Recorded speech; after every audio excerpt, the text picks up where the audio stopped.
கர்த்தராகிய இயேசு கிறிஸ்துவின் நாமத்தினால வாழ்த்துதலையும் வல்லமை உள்ள அதே நாமத்தினால இன்றைய நாளினுடைய ஆசீர்வாதத்தையும் வல்லமை உள்ள அதே இயேசு கிறிஸ்துவின் நாமத்தினால இன்றைய நாளினுடைய வேத பாடத்துக்குரிய ஞானத்தையும் அறிவையும் பெற்றுக்கொண்டு இன்றைய நாளினுடைய வேத ஆராய்ச்சிக்குள்ளார நாம் கடந்து போவோமே. இன்றைய நாளினுடைய வேத ஆராய்ச்சியினுடைய ஆதாரமாய் 2 பேதுருவினுடைய புத்தகம் 1வது அதிகாரம் 5, 6, 7, 8 வசனங்களை வாசிக்க கேட்போமே. இப்படி இருக்க நீங்கள் அதிக ஜாக்கிரதை உள்ளவர்களாய் உங்கள் விசுவாசத்தோட தைரியத்தையும், தைரியத்தோட ஞானத்தையும், ஞானத்தோட இச்சை அடக்கத்தையும், இச்சை அடக்கத்தோட பொறுமையையும், பொறுமையோட தேவ பக்தியையும், தேவ பக்தியோட சகோதர சிநேகத்தையும், சகோதர சிநேகத்தோட அன்பையும் கூட்டி வழங்குங்கள்.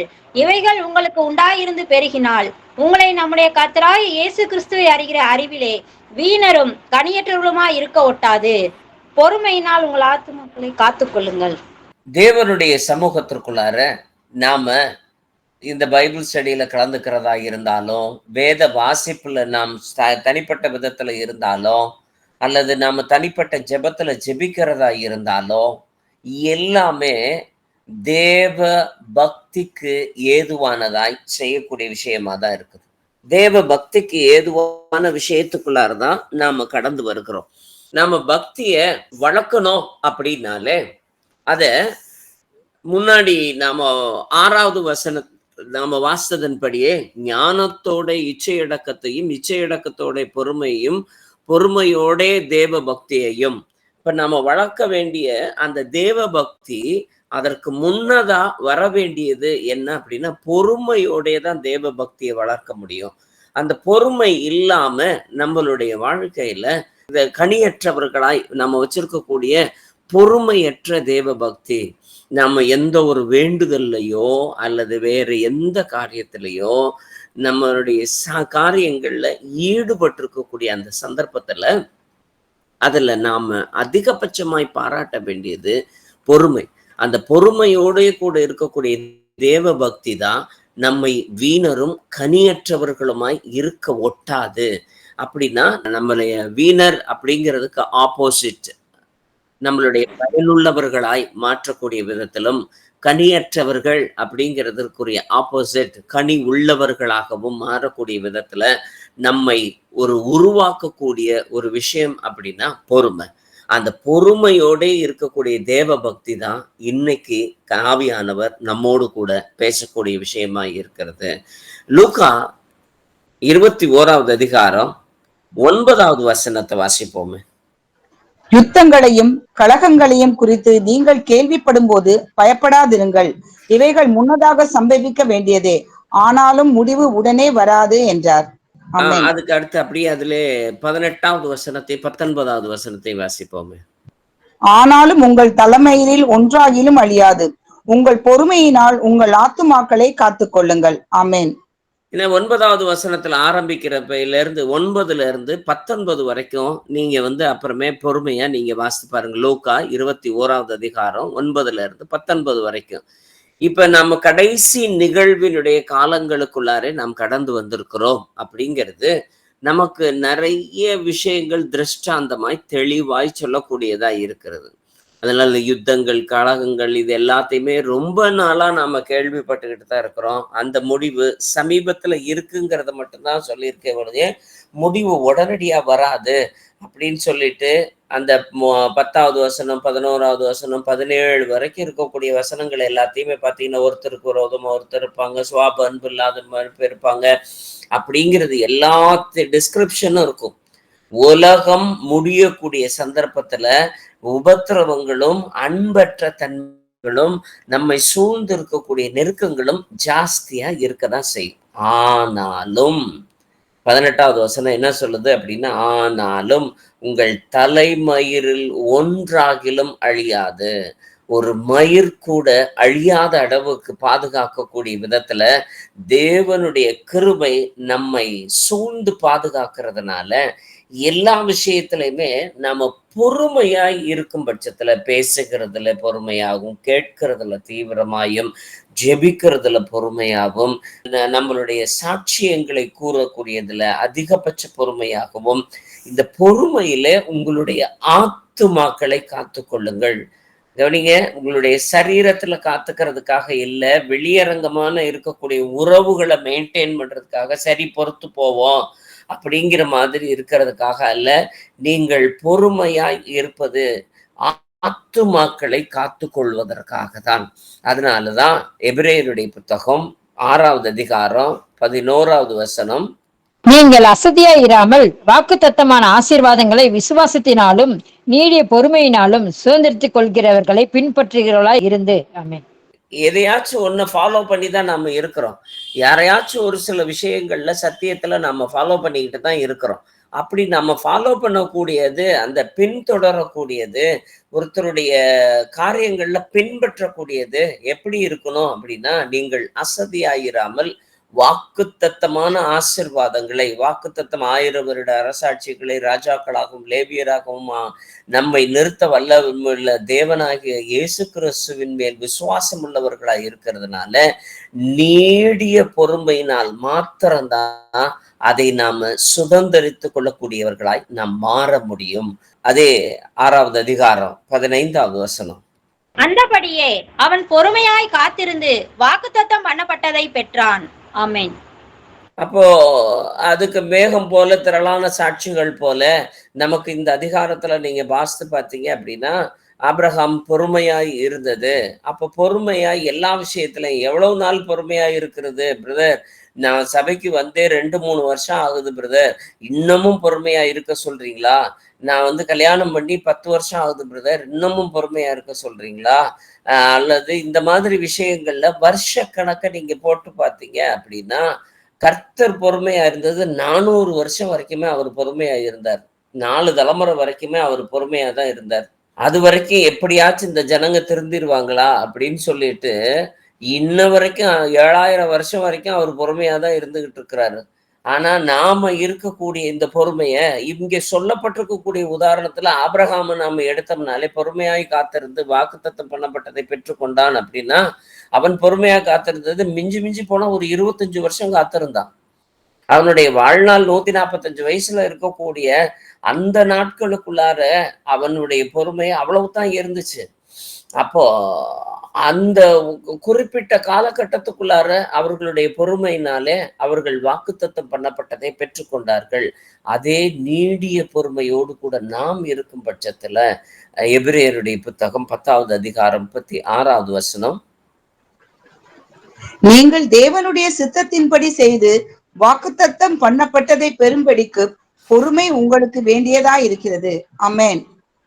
உங்களுக்கு பல சமயங்கள்ல வேதம் ஆலோசனை சொல்லுகிறேன் அப்படின்னு சொல்லி ஒரு சஜஷன் தான் கொடுக்கக்கூடிய விதத்துல அதனுடைய சத்தியங்கள் இருக்கும். ஆனா இந்த வசனத்துல உனக்கு பொறுமை கட்டாயமா வேணும்யா அப்படிங்கிற மாதிரி அதை கான்கிரீட்டா சொல்லக்கூடியதா இருக்கக்கூடியது.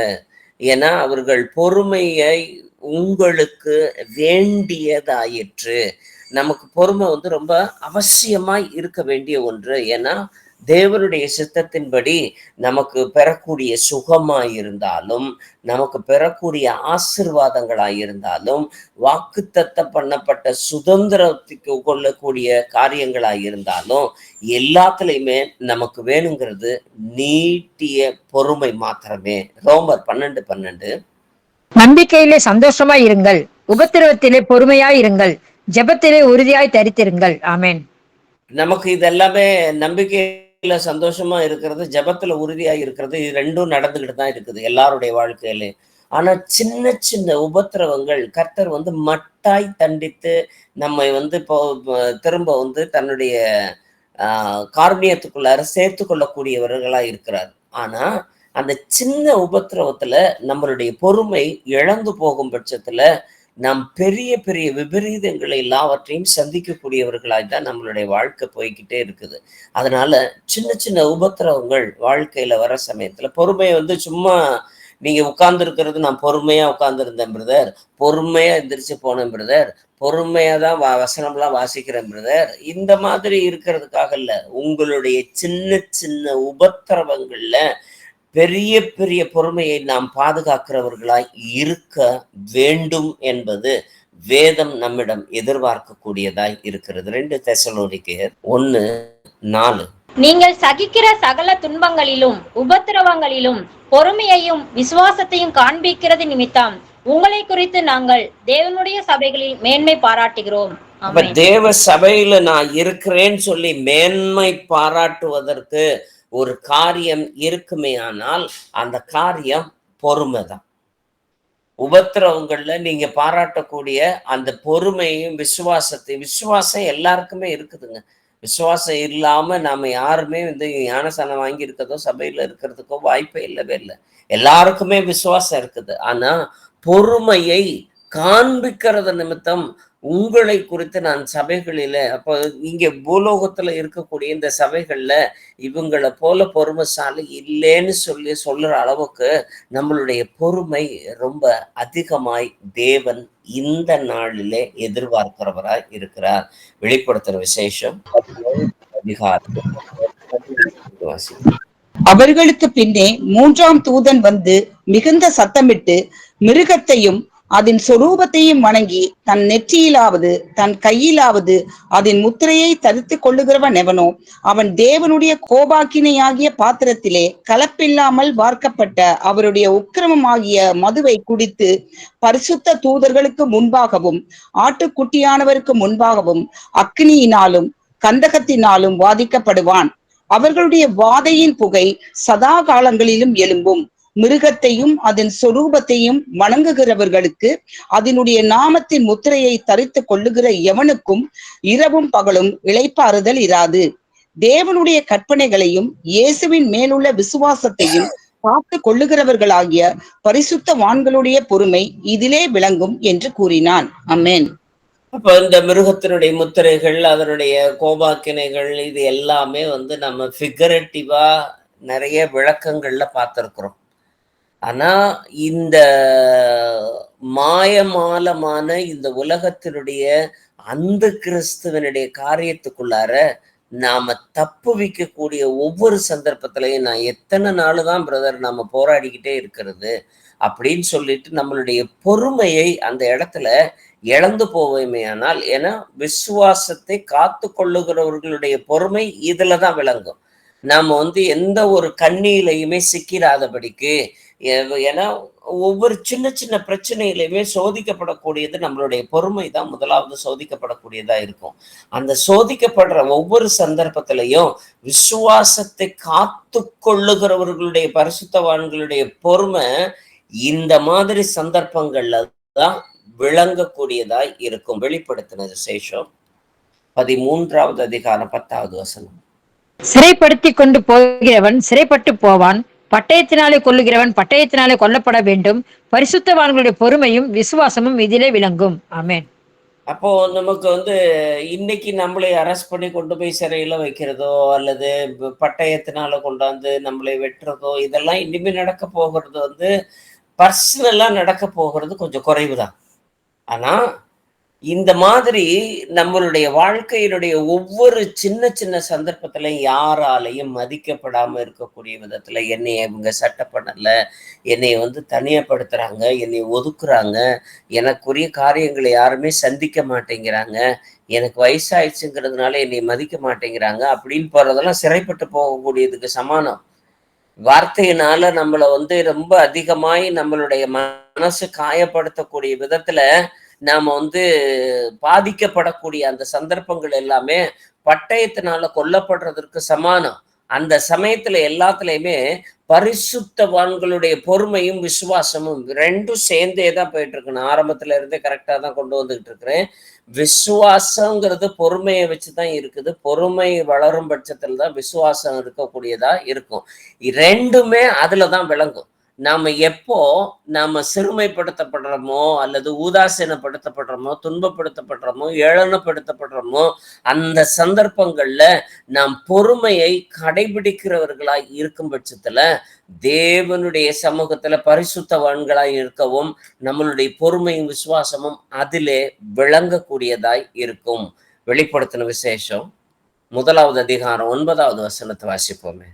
உங்கள் சகோதரனும் இயேசு கிறிஸ்துவின் நிமித்தம் வருகிற உபத்திரவத்திற்கும் அவருடைய ராஜ்யத்துக்கும் அவருடைய பொறுமைக்கும் உங்கள் உடன் பங்காளனுமாய் இருக்கிற யோவானாகிய நான் தேவ வசனத்தின் நிமித்தமும் இயேசு கிறிஸ்துவை பற்றிய சாட்சியின் நிமித்தமும் பத்மு என்னும் தீவிலே இருந்தேன். ஆமென். அப்போ தன்னை ஒரு ஐடென்டிட்டியா கொண்டு வரக்கூடியது அப்படின்னா அவருடைய ராஜ்யத்திற்கும் அவருடைய பொறுமைக்கும் உங்கள் உடன் பங்காளிகளா இருக்கக்கூடியது. தேவனுடைய பொறுமைதனா இன்ன வரைக்கும் பூமி அழியாம பாதுகாக்கப்பட்டிருக்கிறதா இருக்குது. அவருடைய அந்த எதிர்பார்ப்பு நம்பிக்கை அப்படி இப்படின்றத காட்டிலும் இன்னும் தன்னால் தெரிந்தெடுத்து கொள்ளப்பட்டவர்கள் யாருமே விட்டு போகக்கூடாது அப்படின்னு சொல்லிட்டு தேவன் முன்குறித்து வைத்தவர்களுக்கு எல்லாத்துக்குமே அவர் பாராட்டக்கூடியது மேன்மை மிகுந்த பொறுமையா இருக்கிறதுக்கு. அந்த பொறுமைக்கு நாம எல்லாரும் யோவானை போல உடன் பங்காளிகளாய் இருக்கிறோம். இந்த பங்காளி அப்படிங்கிறது என்ன அப்படின்னா அவர் பொறுமையினாலதான் நாம இன்னமும் ஜீவிக்கிறவர்களா இருக்கிறோம். அந்த பொறுமையை போல நாமளும் பொறுமை உள்ளவர்களாய் இருக்க வேண்டும் என்பது தேவ வசனம் சொல்லக்கூடிய அந்த நிஜ தரிசனமான உண்மை. உடன் பங்காளர்கள், நாம பொறுமைக்குரிய உடன் பங்காளர்கள். வெளிப்படுத்தின விசேஷம் 2வது அதிகாரம் முதல் 3 வசனத்தை வாசிப்போமே. எபேசு சபையின் தூதனுக்கு நீ எழுத வேண்டியது என்னவெனில், 7 நட்சத்திரங்களை தம்முடைய வலது கரத்தில் ஏந்தி கொண்டு 7 பொன் குத்து விளக்குகளின் மத்தியிலே உலாவிக் கொண்டு இருக்கிறவர் சொல்லுகிறதாவது, உன் கிரியைகளையும் உன் பிரயாசத்தையும் உன் பொறுமையையும் நீ பொல்லாதவர்களை சகிக்க கூடாமல் இருக்கிறதையும் அப்போஸ்தலர் அல்லாதவர்களை தங்களை அப்போஸ்தலர் என்று சொல்லுகிறதை நீ சோதித்து அவர்களை பொய்யர் என்று கண்டறிந்ததையும் நீ சகித்து கொண்டிருக்கிறதையும் பொறுமையாய் இருக்கிறதையும் என் நாமத்தின் நிமித்தம் இளைப்படையாமல் பிரயாசப்பட்டதையும் அறிந்திருக்கிறேன். ஆமென். அப்ப நீ என்னது உன்னுடைய கிரிகைகள் பிரயாசங்கள் இது எல்லாத்த காட்டிலும் உன்னுடைய பொறுமையும், அந்த பொறுமை எப்படிப்பட்டது அப்படின்னா, இவங்கெல்லாம் நல்லவங்கன்னு நினைச்சேன், இவங்கெல்லாம் அப்போஸ்தலர்கள் நினைச்சேன், ஆனா அப்போஸ்தலர்கள் கிடையாது, யூதர்னும் கிடையாது, ஆனா இவங்க எல்லாருமே பொய் சொல்லிட்டு தங்களுடைய வாழ்க்கையில இருக்கிறாங்க. எனக்கு நாம பல சமயங்கள்ல நம்மளுடைய வாழ்க்கையில பொறுமை இழந்து போகிறது எந்த கட்டத்துல இருக்கும்னா, நான் எதை வேணாலும் சகிச்சுக்குவேன் பிரதர், எனக்கு பொய் சொன்னா மட்டும் பிடிக்காது பிரதர், பொய் சொல்லிட்டான் பிரதர் அப்படின்னு சொல்லிட்டு நம்மளுடைய பொறுமையை இழந்து தாறுமாறா நம்ம திட்டி குமிச்சு முடிச்சிடுவோம். நம்மளுடைய பேச்செல்லாம் தூரமா போயிடும், நீளமா பேசி முடிச்சிருவோம்.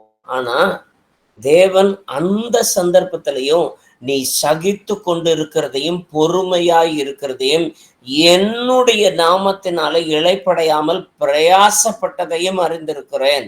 சபைக்கு எபேசி சபை 7 சபையில 3 சபையில தேவன் பேசக்கூடியது பொறுமையை தான் பேசுறார்.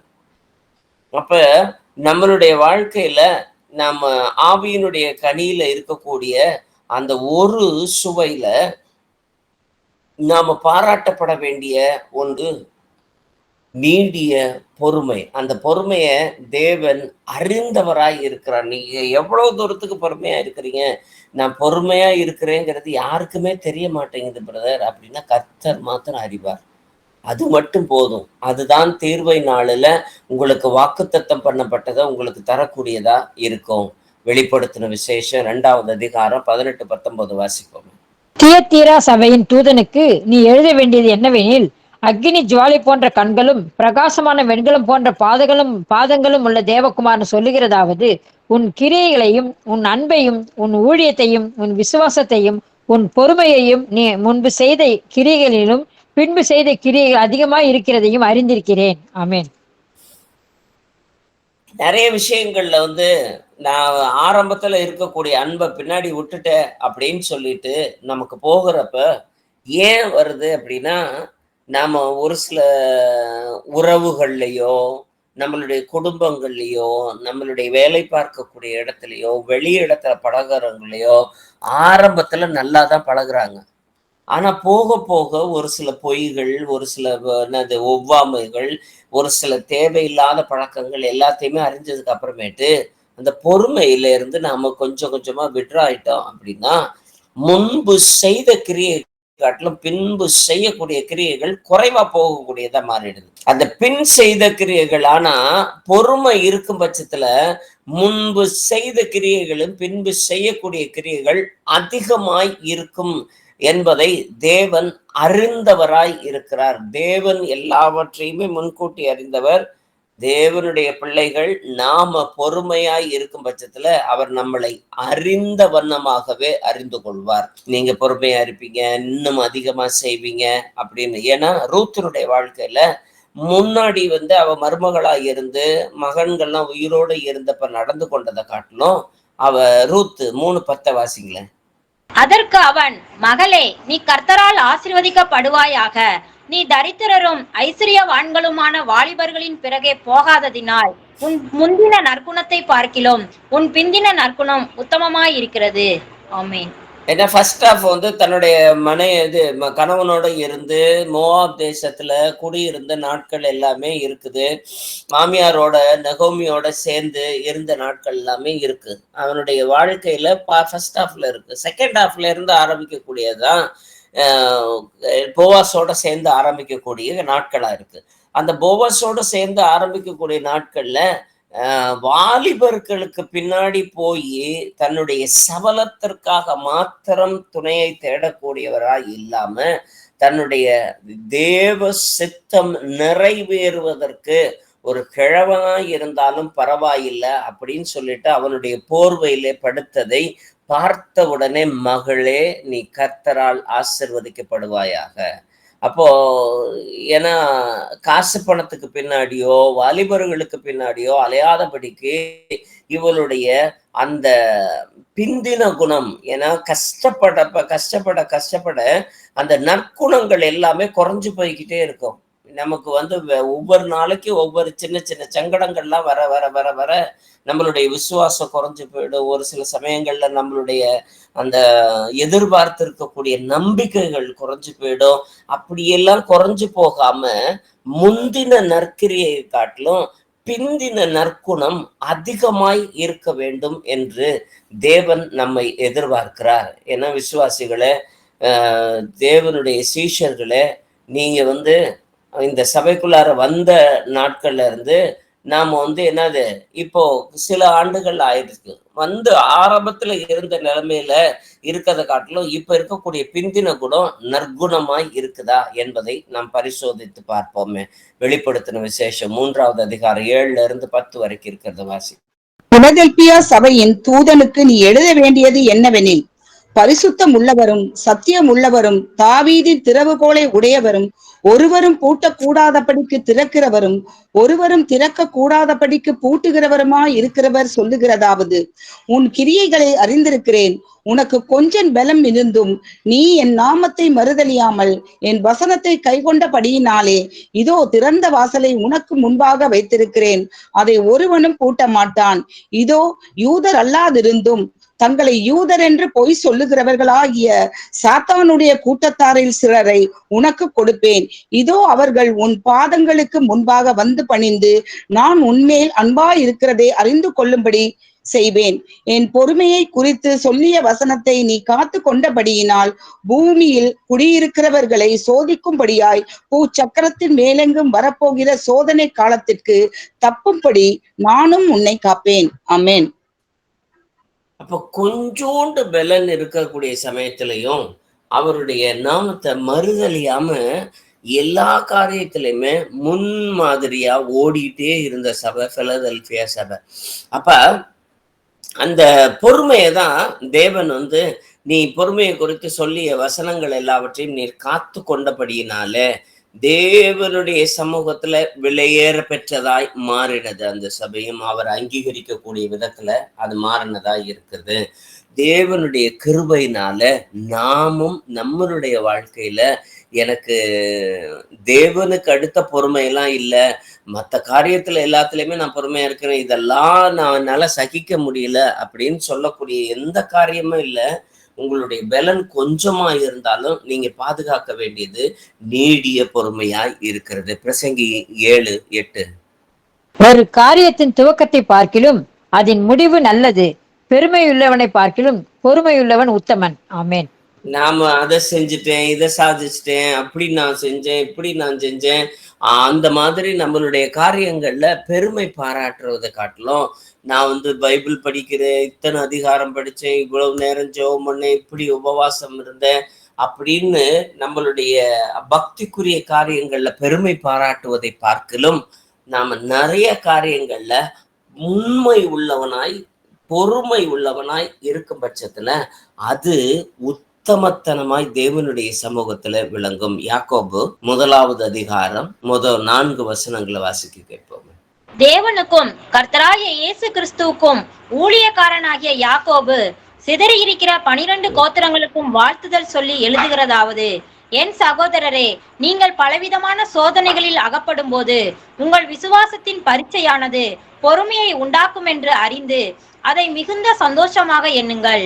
நீங்கள் ஒன்றிலும் குறையுள்ளவர்களாய் இராமல் பூரணராயும் நிறைவுள்ளவர்களாய் இருக்கும்படி பொறுமையானது பூரண கிரியை செய்ய கடவது. ஆமேன். அப்போ நீங்க இருக்கிறீர்கள் அப்படின்ற வசனம் போடவே இல்லை. ஒன்றிலும் குறைவில்லாமல் பூரணராயும் நிறைவுள்ளவர்களாயும் இருக்கும்படி நாம அப்படியெல்லாம் இருக்கணும்னா பொறுமை பூரண கிரியை செய்ய கடவுது. பொறுமையை கிரியை செய்ய கடவுதுன்னு சொல்லல வசனம். பொறுமை பூரண கிரியை செய்ய கடவுது. பொறுமையானது நம்மளுடைய வாழ்க்கையில அந்த டு த எக்ஸ்டெண்ட், அதான் பூரண கிரிகை. மேக்சிமம் நம்மளால எவ்வளவு தூரத்துக்கு செய்ய முடியுமோ அதுக்கு மேல ஒரு அளவு இல்லை அப்படின்னு சொல்ற அளவுக்கு நம்மளுடைய பொறுமையை 100% காக்கக்கூடியதுதான் பூரண கிரியை செய்ய கடவுது. அப்படி இருக்கும் பட்சத்துல நீங்க ஒன்றுக்கும் குறைவில்லாம பூரணராயும் நிறைவுள்ளவனாயும் நம்மளுடைய பொறுமை இருக்கும். நம்மளுடைய காரியங்கள்ல எல்லாத்துலயுமே பொறுமை இருக்கும் பட்சத்துல அந்த பொறுமை நம்மளுடைய இந்த விரயமான செலவு, விரயமான நேர செலவுகள், பண செலவுகள், நம்மளுடைய அலைச்சல்கள், நம்மளுடைய உடல் நலக்குறைவு, இது எதையுமே உண்டாக்கவே உண்டாக்காது. நமக்கு ஒன்றுக்கும் குறைவில்லாதவர்களாய் இருப்பதற்காகவும் பூரணமாய் இருப்பதற்காகவும் அட்லீஸ்ட் அதுக்காகவாச்சும் நம்ம பொறுமையாய் இருக்க கற்றுக்கொள்வோம். இதே யாக்கோபு 5வது அதிகாரம் முதல் 3 வசனத்தை வாசிங்களேன். ஐஸ்வர்யவான்களே கேளுங்கள், உங்கள் மேல் வரும் நிர்பந்தங்களின் நிமித்தம் அலறி அழுங்கள். உங்கள் ஐஸ்வர்யம் அழிந்து உங்கள் வஸ்திரங்கள் பொட்டரித்து போயின. உங்கள் பொன்னும் வெள்ளியும் துருப்பிடித்தது. அவைகளில் உள்ள துரு உங்களுக்கு விரோதமாய் சாட்சியிடுகிறது. அக்கினியை போல உங்கள் மாம்சத்தை தின்னும் கடைசி நாட்களிலே பொக்கிஷத்தை சேர்த்தீர்கள். ஆமென். அப்படியே வரிசையா சொல்லிட்டு வரக்கூடிய இந்த இறுதி நாட்களுடைய காரியத்தினுடைய எச்சரிப்பு சொல்லிட்டு அதுல 7வது வசனத்தை சேர்த்து வாசித்துருவோமே. இப்படி இருக்க சகோதரரே, கர்த்தர் வருமளவும் நீடிய பொறுமையாயிருங்கள். இதோ பயிரிடுகிறவன் பூமியின் நட்பலனை அடைய வேண்டும் என்று முன்மாறியும் பின்மாறியும் வருமளவும் நீடிய பொறுமையோட காத்திருக்கிறான். ஆமென்.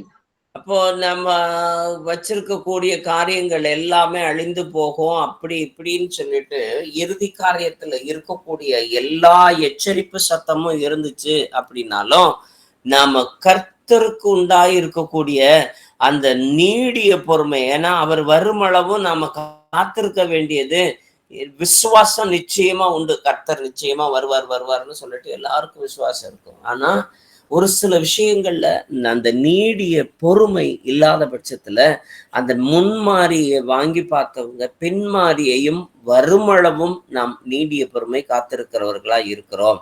ஏன்னா அந்த நீடிய பொறுமை இருக்கக்கூடிய சமயத்துல சோர்ந்து போகும். ஆட்டோமேட்டிக்காவே இருதயம் நம்மளுடைய வாழ்க்கையில சோர்ந்து போகக்கூடியதா தான் இருக்கும்.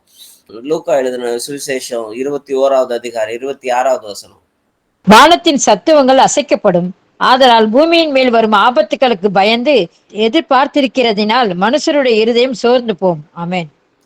இப்ப நம்ம ஒவ்வொரு நிகழ்வையும் இன்னைக்கு உக்ரைன்ல சண்டை ஆரம்பிச்ச உடனே தேவனுடைய வருகை சமீபமா இருக்கும்னு எதிர்பார்த்தோம். இஸ்ரேலுக்கும் ஹமாஸுக்கும் சண்டை ஆரம்பிச்சோடனே ஒரு வகையில முடிஞ்சிரும்ன்றது மாதிரி எதிர்பார்த்தோம். அப்படி ஒவ்வொரு சமயத்திலையுமே அந்த சத்துவங்கள் எல்லாமே அசைக்கப்படக்கூடிய சமயத்துல பூமியின் வரக்கூடிய எதிர்பார்ப்பை இன்னும் என்ன நடக்க போதோ, ஏன்னா இன்னைக்கு இருக்கக்கூடிய விலைவாசிகளோ சூழ்நிலைகளோ ஒவ்வொரு காரியமும் நம்மை பயமுறுத்தக்கூடியதா தான் இருக்குது. ஆனாலும் இவைகளின் மத்தியிலே நாம் பாராட்டப்பட வேண்டியது நீடிய பொறுமையை தான். ஏன்னா இருதயம் சோர்ந்து போகக்கூடிய விதத்துல தான் இருக்கும். ஆனாலும் நாம யாக்கோபு 5:8 நீங்களும் நீடிய பொறுமையோடு இருந்து உங்கள் இருதயங்களை ஸ்திரப்படுத்துங்கள், கர்த்தரின் வருகை சமீபமாய் இருக்கிறது. ஏன்னா இருதயம் சோர்ந்து போகும்.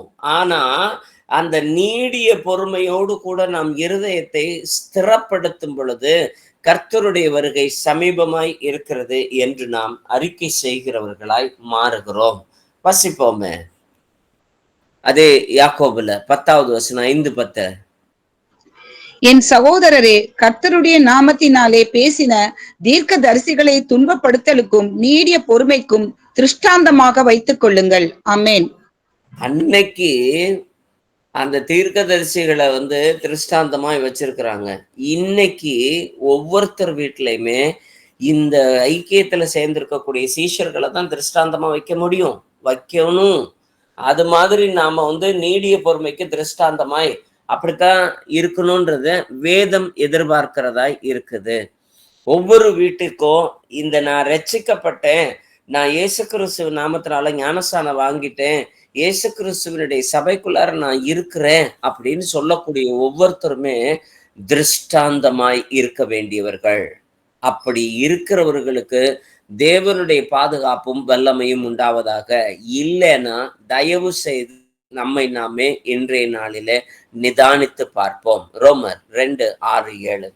தேவன் அவனவனுடைய கிரியைக்கு தக்கதாய் அவனவனுக்கு பலன் அளிப்பார். சோர்ந்து போகாமல் நற்கிரியைகளை செய்து மகிமையையும் கனத்தையும் அழியாமையும் தேடுகிறவர்களுக்கு நித்திய ஜீவனை அளிப்பார். ஆமென். இப்ப நம்ம நீடிய பொறுமையோடு நம்மளுடைய கிரியைகள்லாம் நமக்கு அதுல ரிசல்ட் என்ன ரிசல்ட்? நான் எதிர்பார்த்த மாதிரி இவங்க எல்லாம் மாறல, நான் எதிர்பார்த்த மாதிரி செய்யல, என்னை ஏமாத்திட்டாங்க, அப்படி இப்படின்னு எவ்வளவோ காரியங்கள் சொன்னாலும் அந்த பலன் அளிக்கிறவர் கர்த்தர். அதனால நீ செய்ய வேண்டிய காரியங்களை எல்லாத்தையுமே சோர்ந்து போகாம நம்ம பாட்டுக்கு செஞ்சு முடிக்கிறதா நம்மளுடைய வேலை.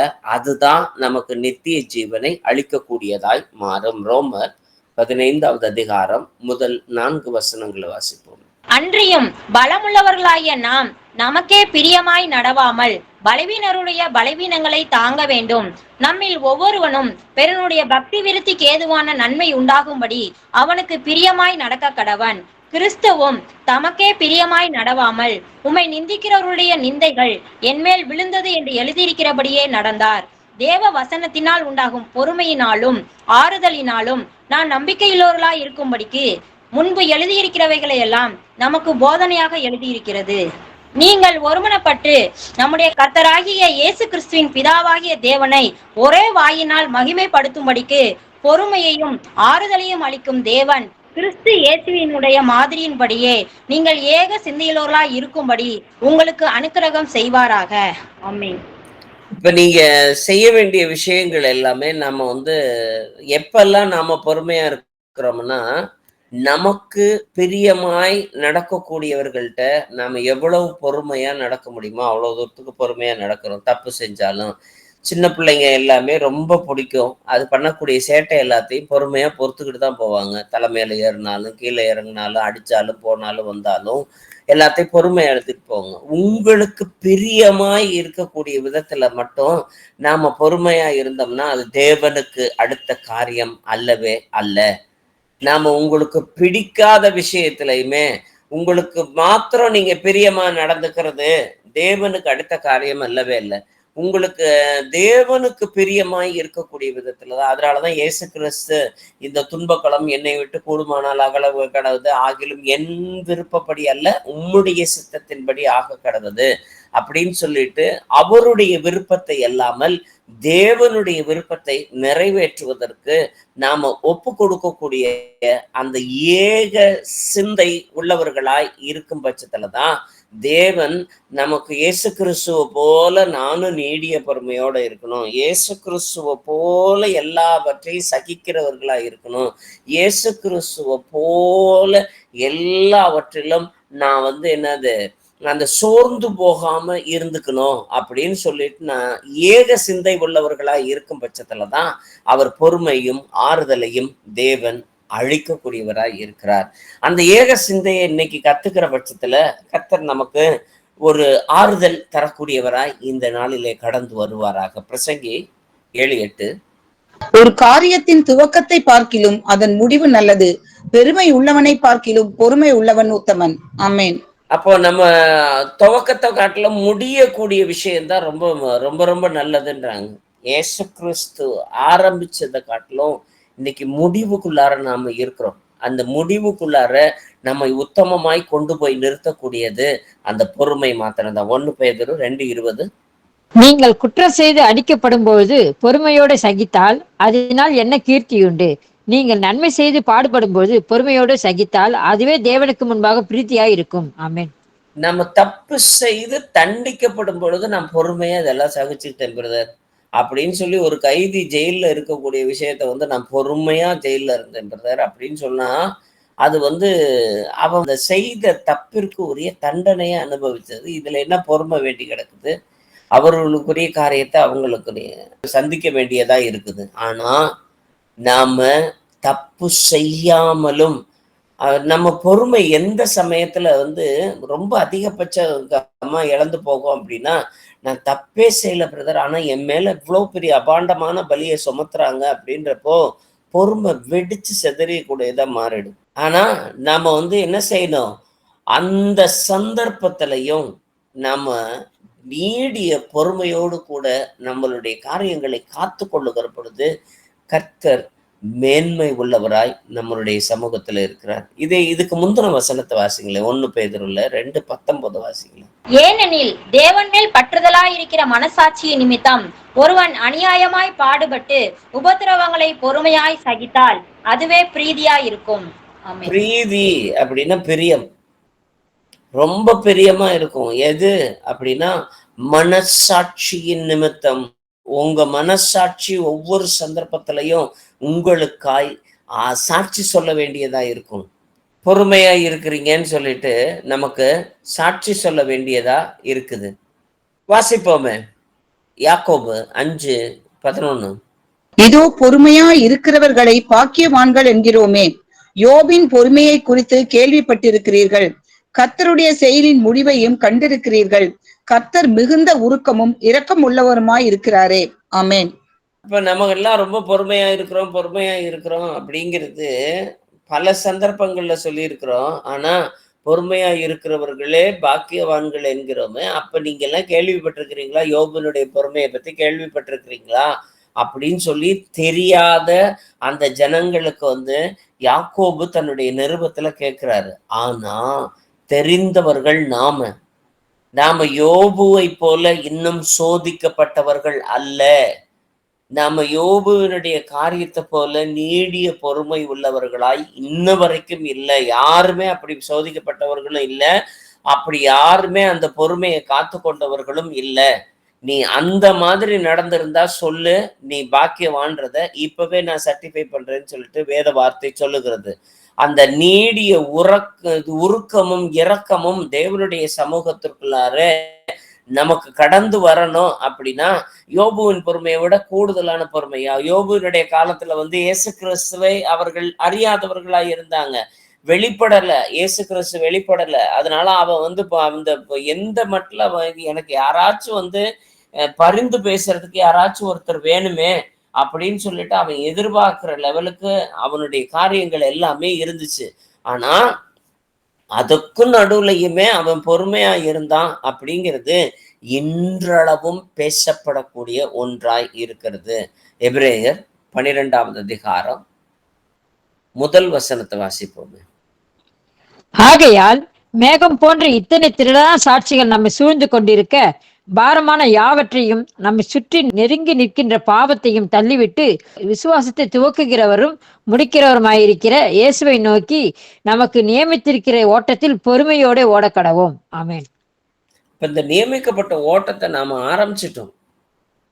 நீங்க விரும்புறீங்களோ விரும்பலையோ, எப்ப நீங்க இயேசு கிறிஸ்துவின் நாமத்தினால ஞானஸ்தானம் வாங்குனீங்களோ அந்த ஓட்டத்தை நாம ஆரம்பிச்சிட்டோம். ஆனா அந்த ஓட்டம் ஓடுற சமயத்துல எத்தனையோ இடர்கள், எத்தனையோ பாடுகள், எத்தனையோ ஏளனங்கள், எத்தனையோ அவமானங்கள், எத்தனையோ சோம்பேறித்தனங்கள் அத்தனையும் இருந்துகிட்டு இருக்குது.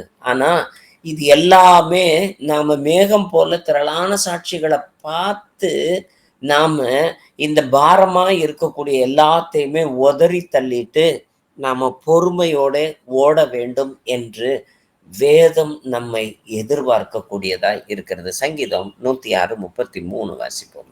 அவர்கள் அவன் ஆவியை விசனப்படுத்தினதினாலே தன் உதடுகளினால் பதறி பேசினான். ஆமென். கவனிங்களேன், பொறுமை எங்க போகுது அப்படின்னா, நம்மளை பொறுமையை பிசாசு சோதிக்கிற சமயத்துல எப்படி இப்படிலாம் சோதிப்பான் அப்படின்னா, நம்மளுடைய ஆவி விசனப்படுறது. ஏன்னா கடுமையான வார்த்தையை பயன்படுத்தி கடுமையா நம்மளை அப்படி சேதப்படுத்துற அளவுக்கு ரொம்ப மோசமா நம்மளுடைய ஆவியை விசனப்படுத்தக்கூடிய விதத்துல காரியங்கள் நடக்கும் பட்சத்துல பொறுமையா இருந்துச்சுன்னா உதடு பதறி பேசவே பேசாது. அந்த சமயத்துல பொறுமை இழந்து போச்சு அப்படின்னா உதடு பதறிக்கிட்டு பேசும். காரணம், ஆவியை விசனப்படுத்தினான். என்னைய பார்த்து இப்படி சொல்லிட்டான் பிரதர், எனக்குரிய காரியத்துல இப்படியெல்லாம் சொல்லிட்டான் பிரதர், அப்படி இப்படின்னு சொல்லிட்டு நம்மளுடைய உதடுகள் பதறி போய் பேசக்கூடியது எல்லாத்துலயுமே நாம கொஞ்சம் நிதானம் உள்ளவர்களாய் இருக்க வேண்டும் என்று வேதம் எதிர்பார்க்கிறது. சங்கீதம் 143:4. என் ஆவி என்னில் இயங்குகிறது, என் இருதயம் எனக்குள் சோர்ந்து போகிறது. ஆமென். அப்ப ஆவி விசனப்படக்கூடிய சமயத்துலதான் அது தேங்கி போய் நிற்கும். என்ன, நான் இவ்வளவு தூரத்துக்கு பைபிள் படிக்கிறேன், இவ்வளவு தூரத்துக்கு நான் விசுவாசத்தோட இருக்கிறேன், என்னுடைய ஆவியில இவ்வளவு தூரத்துக்கு நான் நிரம்பினவனா இருக்கிறேன், என்னைய போய் இப்படிலாம் சொல்லிட்டாங்களே, எனக்கு போய் இப்படியெல்லாம் வருதே அப்படின்னு சொல்லி பிசாசு வந்திருக்கக்கூடிய சோதனையோ வந்திருக்கக்கூடிய காரியங்களையோ இப்படி ஆத்மா தேங்குற அளவுக்கு அவன் பயன்படுத்தினான் அப்படின்னா ஆட்டோமேட்டிக்கா இருதயம் சோர்ந்து போயிடும். சோர்ந்து போற சமயத்துல இன்னும் உதடு பதறும் அல்லது பொறுமை செதறி போயிடும். பொறுமை செதறி போகக்கூடிய சமயத்துல மனம் பதறி வார்த்தைகள் எல்லாத்தையுமே தாறுமாறா போகக்கூடிய சமயத்துல நாம் வாயிலிருந்து புறப்படக்கூடிய வார்த்தைக்கு நாம் கணக்கு ஒப்புவிக்கிறவர்களா இருக்கிறோம். தெரிஞ்சோ தெரியாமலோ நம்ம பேசினாலும் கூட அதை எல்லாத்தையும் சீர்பொருந்தினதா இந்த நாள்ல மன்னிப்பு கேட்போம். தெரியாம பேசிட்டேன், மனம் பதறி பேசிட்டேன், ஆவியில விசனப்பட்டதுனால பேசிட்டேன், நாவி தயங்குனதுனால இப்படி பேசிட்டேன் ஆண்டவரேன்னு சொல்லிட்டு தேவனுடைய சமூகத்துல சீர்பொருந்தினவர்களாய் மாற வேண்டியவர்களாய் இருக்கிறோம். பிரசங்கி 5:2 வாசிப்போமே. தேவ சமூகத்தில் நீ துணிகரமாய் உன் வாயினால் பேசாமலும் மனம் பதறி ஒரு வார்த்தையையும் சொல்லாமலும் இரு. தேவன் வானத்தில் இருக்கிறார், நீ பூமியில் இருக்கிறாய், ஆதலால் உன் வார்த்தைகள் சுருக்கமாய் இருப்பதாக. ஆமேன். தேவன் இருக்கக்கூடிய இடத்தை இன்னைக்கு வரைக்கும் நம்ம பார்த்தது கிடையாது. ஆனா நம்ம கூட தான் இருக்கிறேன்னு சொல்லி இருக்கிறார். இருந்தாலும் நம்மளுடைய வார்த்தைகள் எல்லாமே சுருக்கமா இருக்கணும். அதே சமயத்துல மனம் பதறி போய் பல சமயங்கள்ல நம்மளுடைய ஜெபங்களே மனம் பதறி போய் தான் இருக்கு. அந்த சூழ்நிலை இன்னைக்குள்ளார மாறணும், நாளைக்குள்ளார மாறணும் அப்படின்னு சொல்லிட்டு அந்த காரியங்களை எல்லாத்தையுமே நம்ம மாத்தணுன்றதுக்காக ஜெபிக்கிற ஜெபமே ரொம்ப வேகமா தீவிரமாய் நாம ஜெபம் பண்ணி அத்தனையுமே நாம மாத்தினோம் அப்படின்னா தேவனுடைய சமூகத்துக்குள்ளாரே கர்த்தர் பெரியவராய் இருக்கிறார் என்பதை நாம் மனம் பதறாம எல்லா விஷயத்தையுமே அறிக்கை செய்கிறவர்களாய் மாறுகிறோம். ஏன்னா மனம் பதறி பேசிட்டோம் அப்படின்னா வசனம் ரொம்ப ஷார்ப்பா தான் இருக்குது. மனம் பதறி ஒரு வார்த்தையும் சொல்லாமல் இரு, இருப்பாயாக இருப்பீர்களாக அப்படின்லாம் சொல்லல, இரு அப்படிங்கிறதோட நிப்பாட்டிருச்சு. மனம் பதறி ஒரு வார்த்தையும் பேசாத, நான் கோவத்துல பேசிட்டேன் பிரதர் அப்படிங்கிறதுக்கெல்லாம் தேவனுடைய சமூகத்துல இடமே இல்லை. காரணம், லேவியராகமம் 5வது அதிகாரம் 4வது வசனம். மனிதர் பதறி ஆணையிடும் எந்த காரியத்தினாலும் ஒருவன் தீமை செய்கிறதற்காவது நன்மை செய்கிறதற்காவது தன் மனம் அறியாமல் தன் உதடுகளினால் பதறி ஆணையிட்டு பின்பு அவன் அதை அறிந்து கொண்டால் அதை குறித்து குற்றமுள்ளவன் ஆவான். ஆமீன். அதை குறித்து மன வருத்தம் உள்ளவனாவான்லாம் வசனம் சொல்லவே கிடையாது. வசனம் சொல்றது குற்றமுள்ளவனாய் குற்றம் கண்டுபிடிக்கப்பட்டவனா போயிருவோம். உதடுகளினாலே பதறி நாம் பிள்ளைங்களை பேசுறதா இருக்கட்டும், கணவனை பேசுறதா இருக்கட்டும், அல்லது குடும்பத்தினரை பேசுறதா இருக்கட்டும், யாரை தெரிஞ்சவங்கள பேசுறதா இருக்கட்டும், வேற வழி இல்லை பிரதர். அந்த சந்தர்ப்பத்துல எனக்கு மனசு கஷ்டமா இருந்துச்சு, அப்படியே நான் பேசிட்டேன் பிரதர் அப்படின்னு சொல்லிட்டு, ஒருவன் தீமையை செய்கிறதற்கு நன்மை செய்கிறதற்கும் மனம் அறியாமல் தன் உதடுகளினாலே பதறி ஆணையிட்டு பின்பு அதை அறிந்து கொண்டால், ஐயோ நான் தெரியாம பேசிட்டேன் அப்படின்னு சொல்லி அறிந்து கொண்டால் அதை குறித்து குற்றம் உள்ளவனாவான். பிரியமானவர்களே, விசுவாசத்திற்கு அடுத்த காரியம் இந்த காரியங்கள். அதனால நாம கொஞ்சம் ஜாக்கிரதை உள்ளவர்களாய் இந்த விஷயங்கள்ல எல்லாத்துலயுமே தேவனோட கூட ஒப்புரவாக வேண்டிய நேரம் இது. அதனால நம்ம இந்த வசனத்தின்படி குற்றமுள்ளவர்களாய் இருப்போமேயானால் அதுக்கு எல்லாத்துக்கும் சீர்பொருந்தி தேவனுடைய சமூகத்துல மன்னிப்பு கேட்போம். காரணம், நீதிமொழிகள் 21:5 வாசிப்போமே. ஜாக்கிரதை உள்ளவனுடைய நினைவுகள் செல்வத்துக்கும் பதறுகிறவனுடைய நினைவுகள் தரித்திரத்துக்கும் ஏதுவாகும். கர்த்தர் உனக்கு தத்தளிக்கிற இருதயத்தையும் சோர்ந்து போகிற கண்களையும் மன சஞ்சலத்தையும் கொடுப்பார். ஆமென். நம்ம ஜாக்கிரதையா இல்லை அப்படின்னா, கவனிங்க, இப்ப குற்றமுள்ளவனா இருப்பாய் அப்படின்னு சொல்லி வசனம் சொல்லுது. அப்படி குற்றமுள்ளவர்களா இருப்போம் அப்படின்னா நாம கொஞ்சமாச்சும் தேவனுடைய சமூகத்துல சீர்பொருந்தினவர்களாய் மாறணும். அப்படி மாறாத பட்சத்தில் வசனம் சொல்லுகிறது, பதறுகிறவனுடைய நினைவுகள் தரித்திரத்திற்கு ஏதுவாக மாறும். அப்போதான் அந்த பதறக்கூடிய சந்தர்ப்பத்துல எவ்வளவு பெரிய சிச்சுவேஷன் இருந்தாலும் சரி, நம்மளுடைய இருதயம் பதறாதபடிக்கு தேவனுடைய அனுக்கிரகத்துக்குள்ளார நாம் இந்த வேளையில வாங்கிக்குவோம். கொஞ்சம் தேவனுடைய சமூகத்துல ஜெபம் பண்ணுங்க. எனக்கு தயவு செய்து இந்த பதறாத இருதயத்தை கொடுங்க ஆண்டவரே, சோர்ந்து போகாத இருதயத்தை கொடுங்க ஆண்டவரே, பொறுமையோடு ஓடக்கூடிய விதத்துல எனக்கு காரியத்தை தாங்க ஆண்டவரே அப்படின்னு சொல்லி ஜெபிப்போம். இல்லைன்னா நம்மளுடைய நினைவுகள் எல்லாமே தரித்திரத்துக்கு எதுவா மாறிடும். உபாகமத்துல 28வது அதிகாரத்துல நாம் வாசிச்சு பார்த்தோம், எதெல்லாம் நல்லது செய்யறீங்களோ அதுக்கு எல்லாத்துக்கும் நன்மை உண்டாகும். எப்பெல்லாம் நீங்க தேவனுக்கு விரோதமா பாவம் செய்யறீங்களோ அப்பெல்லாம் இந்தந்த சாபங்கள் எல்லாம் வரும்னு ஒரு லிஸ்ட் வரும். அந்த லிஸ்ட்ல 65வது வசனம், 28வது அதிகாரம் 65வது வசனத்தை வாசித்து பார்த்தோம் அப்படின்னா, அந்த ஜாதிகளுக்குள்ளே உனக்கு இளைப்பாறுதல் இராது, உன் உள்ளங்கால்கள் தங்கி தரிக்க இடமும் இராது. அங்கே கர்த்தர் உனக்கு தத்தளிக்கிற இருதயத்தையும் சோர்ந்து போகிற கண்களையும் மனசஞ்சலத்தையும் கொடுப்பார். ஆமென். அப்ப தேவனுடைய சித்தம் இல்லாம பொறுமைய நாம விட்டு தாண்டி போய் பதறி போய் செதறி போய் விஷயங்கள் எல்லாத்தையுமே நாம் சாதிக்கிறப்ப தேவன் நமக்கு அருளக்கூடியது என்ன அப்படின்னா, தத்தளிக்கிற இருதையும் சோர்ந்து போகிற கண்களையும் மன சஞ்சலத்தையும் நாம வாங்கிக்குவோம். ஏன்னா கர்த்தர் கொடுக்கறதுனால நாம வாங்கிக்கிறவர்களாய் மாறுகிறோம்.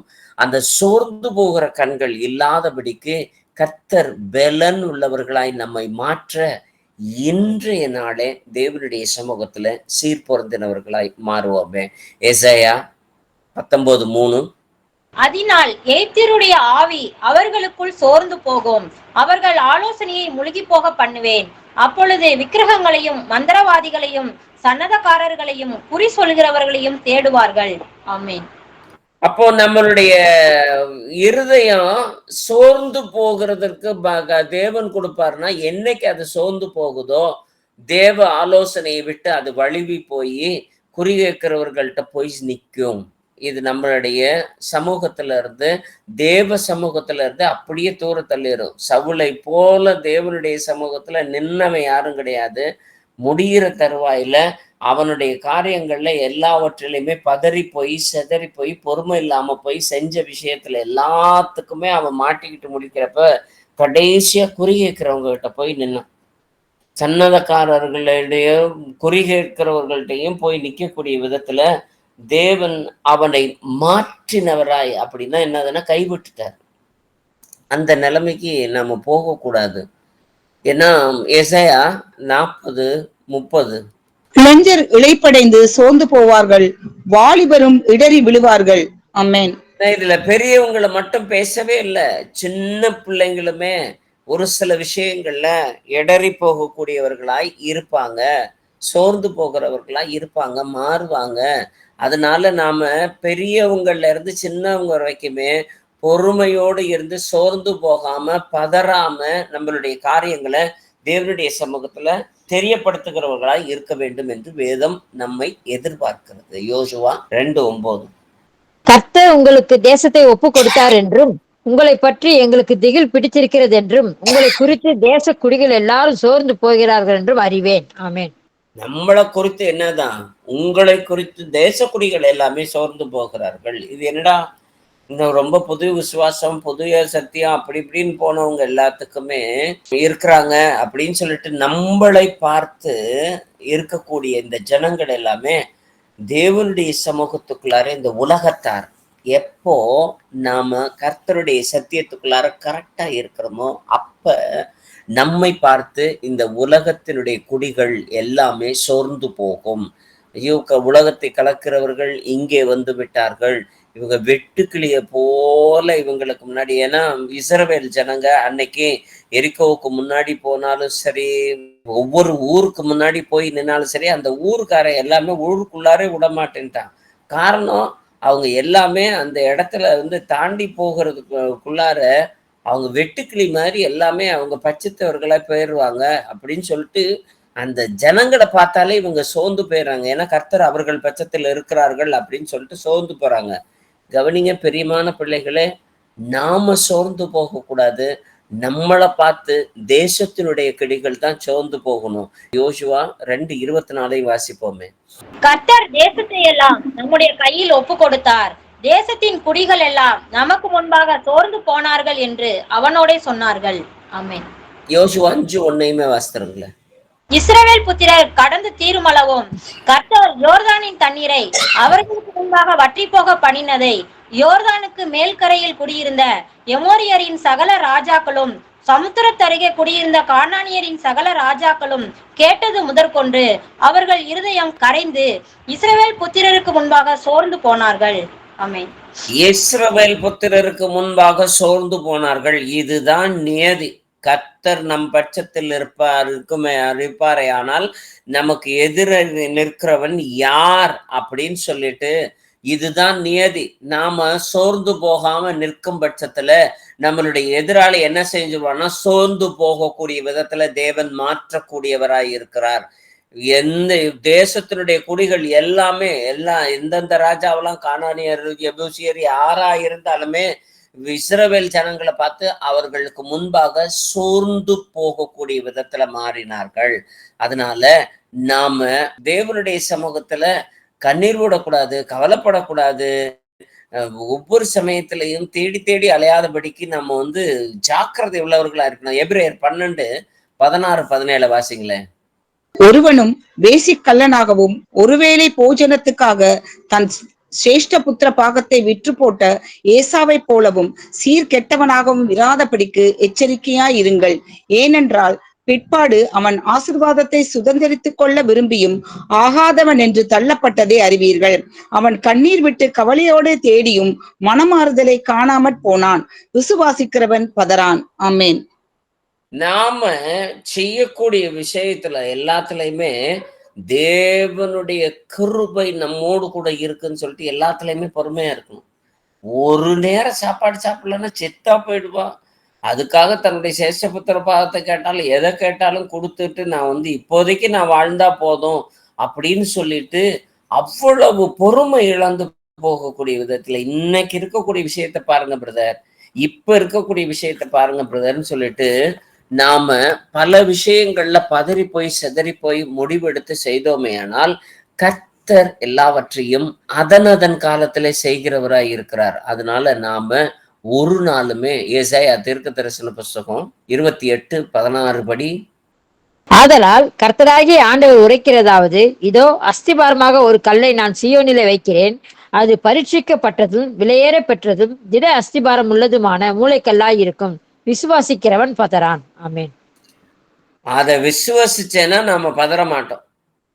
பயப்படாம நாம எல்லா விஷயத்திலையுமே தேவனுடைய சமூகத்துல திடன் கொண்டவர்களாய் இருப்போம். ஏசாயா 35:4 சொல்லுது, மனம் பதறுகிறவர்களை பார்த்து நீங்கள் பயப்படாதீர்கள், திடன் கொள்ளுங்கள், இதோ தேவனுடைய நீதியை சரி கட்டவும் உங்கள் தேவன் பதிலளிக்க வல்லவருமாய் இருக்கிறார், அவர் வந்து உங்களை ரட்சிப்பார். இது எல்லாமே நம்மளுடைய மனம் பதறுகிறவர்களை பார்த்து சொல்ல வேண்டிய விஷயம், நாம அடுத்தவங்களுக்கு சொல்ல வேண்டிய விஷயம்.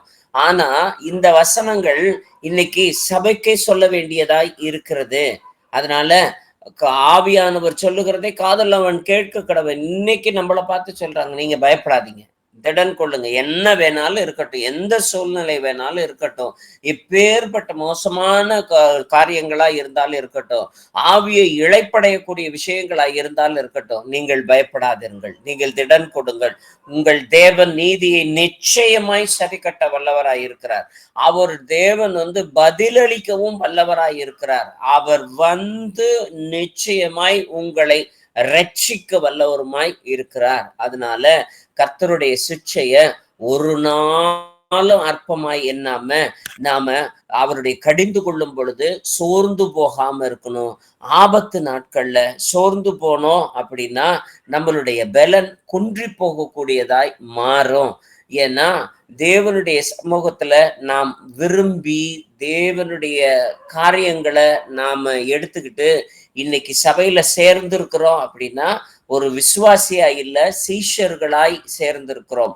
சீஷனாய் இருக்கிறவனுக்கு முதல் அடிப்படை தகுதி அப்படின்னு சொல்லி 1 தீமோத்தேயு 3:3 வாசித்து பார்த்தோமேனால், அவர்கள் இச்சிக்கிறவனுமாய் இராமல் பொறுமை உள்ளவனும் சண்டை பண்ணாதவனும் பண ஆசை இல்லாதவனுமா இருக்கணும்.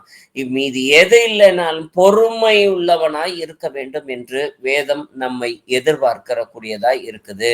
அதே 1 தீமோத்தேயு 6:11 வாசித்து பார்த்தோம்னா, நீயோ தேவனுடைய மனுஷனே, இவைகளை விட்டோடி நீதியையும் தேவ பக்தியையும் விசுவாசத்தையும் அன்பையும் பொறுமையும் சாந்த குணத்தையும் அடையும்படி நாடு. நாம எல்லாரும் தேவ மனுஷர்கள். அதனால இந்த உலகத்தினுடைய இந்த இயல்பாய் இருக்கக்கூடிய கோபம், இயல்பாய் இருக்கக்கூடிய வைராக்கியம், இயல்பாய் இருக்கக்கூடிய படபடப்பு, பதறுதல், இது எல்லாத்தையும் விட்டு ஓடி நாம தேவனுடைய சமூகத்திற்குள்ளார சீர்பொருந்தினவர்களாய் மாற வேண்டும். இளைஞர்களும் இழப்படுவார்கள், பொறுமையோடு கூட ஆரோக்கியம் உள்ளவர்களாய் இருக்கும்படிக்கு நாம பெரியவர்களுக்கும் பொத்தி சொல்லக்கூடியது. தீத்து 2:2 வாசித்து பார்த்தீங்க அப்படின்னா, நமக்கு பொறுமையோட கூட ஆரோக்கியம் உள்ளவர்களாய் இருக்கும்படிக்கு புத்தி சொல்லு என்ற வசனம் சொல்லுகிறது. தேவனுடைய சமூகத்திற்குள்ளார நாம் ஒருவனையும் தூஷியாமல் சண்டை பண்ணாமலும் பொறுமை உள்ளவர்களுமாய் எல்லா மனுஷருக்கும் சாந்த குணத்தை காண்பிக்கிறவர்களாயும் இருக்க வேண்டும் என்று வசனம் நம்மை எதிர்பார்க்கிறது. கடைசியாக தேவனுடைய சமூகத்துல நாம் வாசிக்க கேட்போமே, மத்தேயு எழுதின சுவிசேஷம் 6வது அதிகாரம் 25வது வசனத்திலிருந்து 34 வரைக்கும் வாசிங்க. ஆகையால் எண்ணத்தை உண்போம், எண்ணத்தை குடிப்போம் என்று உங்கள் ஜீவனுக்காகவும் எண்ணத்தை உடுப்போம் என்று உங்கள் சரீரத்துக்காகவும் கவலைப்படாதீர்கள் என்று உங்களுக்கு சொல்லுகிறேன். ஆகாரத்தை பார்க்கிலும் ஜீவனும் உடையை பார்க்கிலும் சரீரமும் விசேஷித்தவைகள் அல்லவா? கவலைப்படுகிறதினாலே உங்களில் எவன் தன் சரீர அளவோடு ஒரு முழத்தை கூட்டுவான்? உடைக்காகவும் நீங்கள் கவலைப்படுகிறது என்ன? காட்டு புஷ்பங்கள் எப்படி வளருகிறது என்று கவனித்து பாருங்கள். அவைகள் உழைக்கிறதும் இல்லை, நூற்கிறதும் இல்லை. ஆகையால் எண்ணத்தை உண்போம், எண்ணத்தை குடிப்போம், எண்ணத்தை உடுப்போம் என்று கவலைப்படாதிருங்கள். ஆகையால் நாளைக்காக கவலைப்படாதிருங்கள். நாளைய தினம் தன்னுடையவைகளுக்காக கவலைப்படும். அந்தந்த நாளுக்கு அதினதின் பாடு போதும். ஆமென். அந்தந்த நாளைக்கு உரியதுக்கு மாத்திரம் நாம யோசிச்சோம்னா போதும், அதுக்கும் கவலைப்பட தேவையில்லை. அப்பைக்குரிய காரியங்களை மாத்திரம், இன்னும் நான் 5 வருஷம் கழிச்சு நான் என்ன செய்ய போறேன், இன்னும் அடுத்த வருஷம் நான் என்ன செய்ய போறேன், 2026 என்ன செய்ய போறேன், 27 எப்படி இருக்க போகுது அப்படின்றதுக்கு எல்லாத்துக்குமே நாம் கவலைப்படுவதற்காக நமக்கு ஆண்டவருடைய வருகை பற்றி இருக்கக்கூடிய விஷயங்களை சொல்லித்தரல. கவலைப்படாமல் ஒன்றையும் நம்ம கூட்ட முடியாதுங்கிறத நாம் நிதானித்தறிந்தவர்களாய் நாம் தலைகளை தாழ்த்தி இந்த வேளையில ஜெபிப்போமே.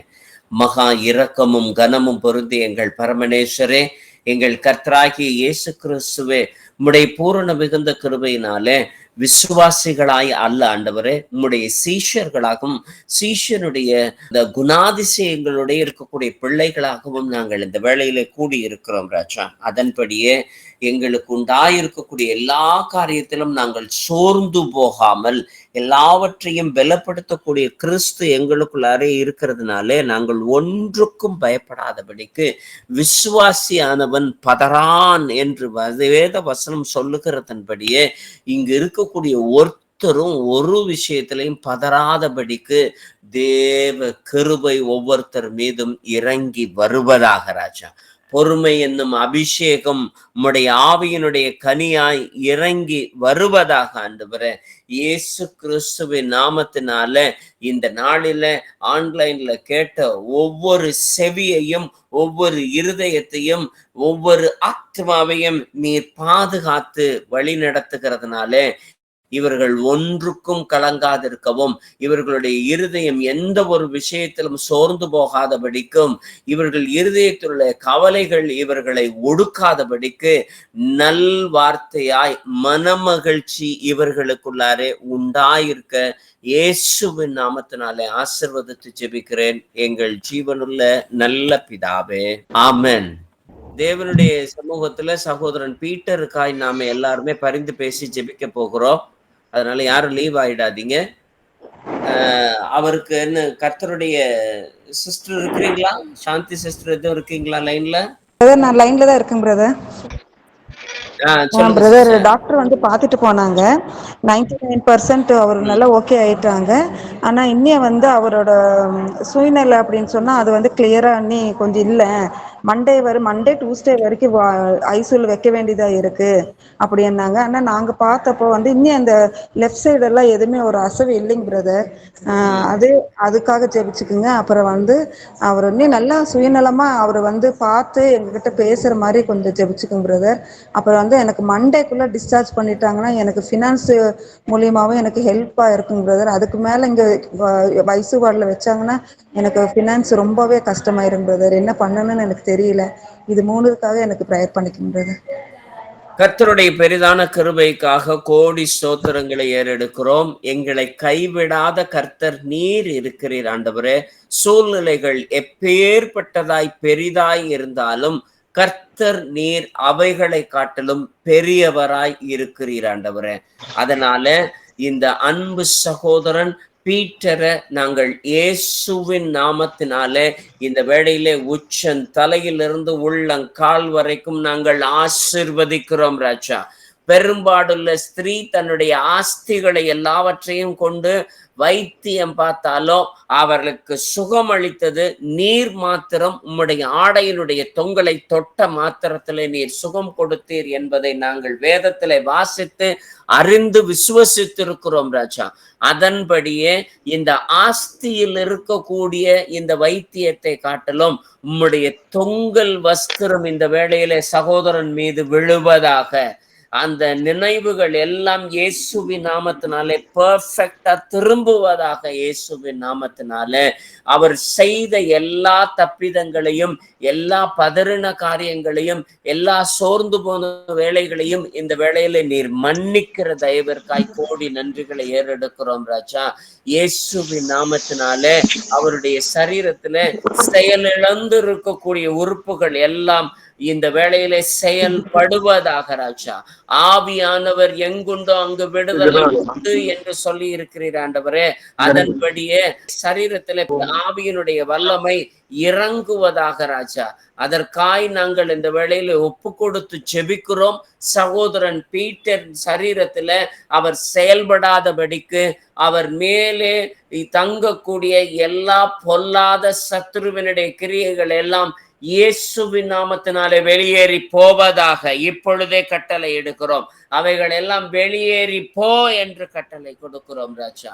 அது திரும்ப வராதபடிக்கு எல்லாவற்றையும் நிர்மூலமாக்குகிறோம் ராஜா. குடும்பத்தை பார்க்கிற கர்த்தர் நீர் இருக்கிறீர். பரிதபிக்கக்கூடிய காரியங்கள் எல்லாவற்றையும் நீர் அறிந்திருக்கிறீர். எங்களுக்கு ஒத்தாசை தரக்கூடிய அனுகூலம் நீர் மாத்திரமே. அதன்படியே நாங்கள் இயேசுவின் நாமத்தினாலே சகோதரன் பீட்டரை ஆசீர்வதித்து ஜெபிக்கிறோம் எங்கள் ஜீவனுள்ள நல்ல பிதாவே. ஆமென்.